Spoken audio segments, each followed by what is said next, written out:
Uh, yeah, following on from the last video that I posted, the last video that I posted was on the subject of meditation, and I was just, I guess, shooting the breeze, just saying that, you know, when you say that there's no one meditating or there's no method of meditation, you can't meditate, you can't, whatever. But what I was meaning by that, what I was referring to was that, there comes a point where you've been meditating for a number of years.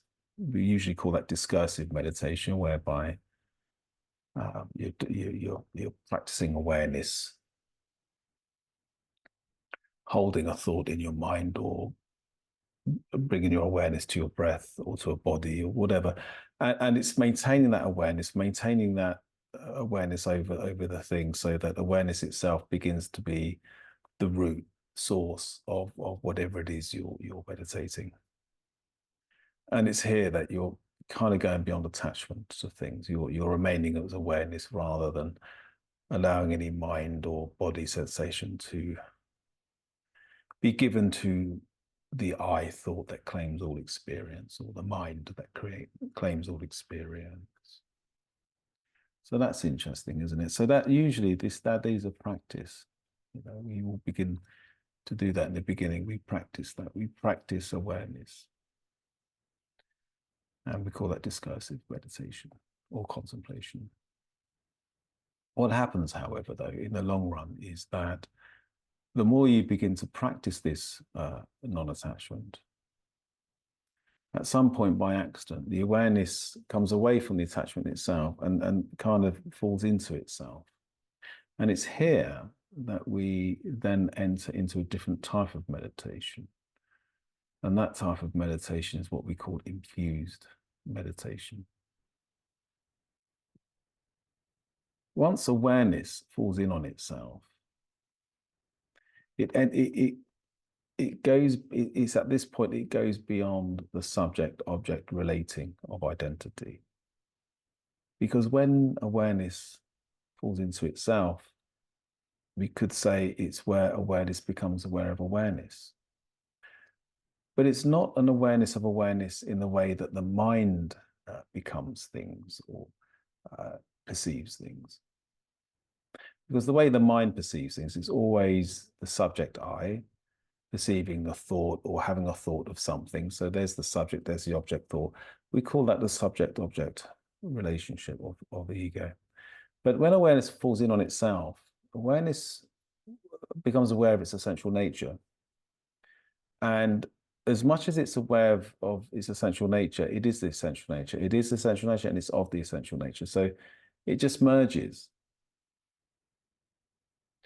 So there is just awareness, and that awareness is a gnosis, where the knowledge of what it is emptiness, whatever you want to call it, nothingness, whatever. When at that stage of infused contemplation, from there on, there's no one meditating. There's no real method. Life itself becomes a meditation. So much so that you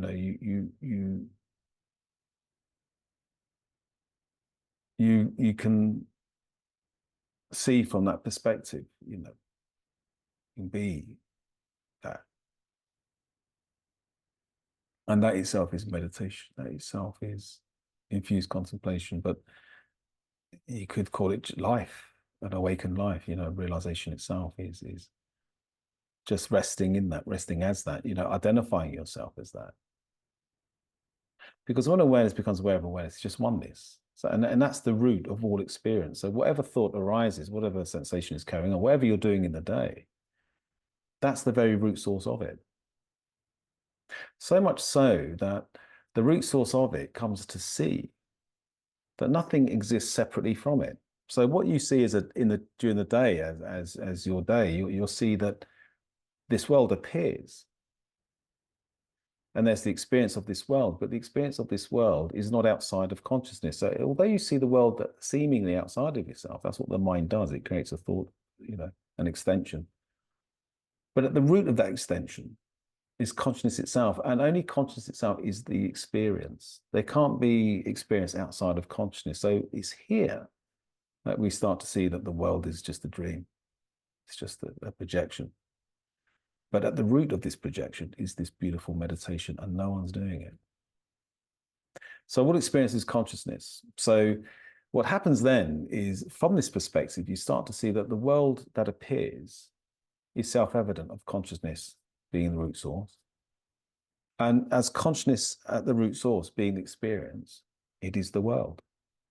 There's no subject-object relating anymore. That's just how it is. So when you get to that stage, no one's doing anything. No, you're not meditating, you're not doing anything, but that is meditation. That's the paradox. That's how it is. But saying that, it's really important to meditate. It's really important to learn to, as awareness, identify yourself as awareness. And if you get pulled into something, if you get pulled out of that, then gently come back to it. This is discursive meditation. So one day, the attachment falls away and that awareness will fall in on itself and it will come to know it is the self, and it's got nothing to do with the body. That's the interesting thing. I thought I'd give a more of an explanation. The last thing I posted kind of explained a bit about where meditation falls away, really. But before that happens, you have to learn to meditate. That's the irony. That's the irony. Life does not come without a sense of irony. Anyway, I thought I'd share that. Thank you.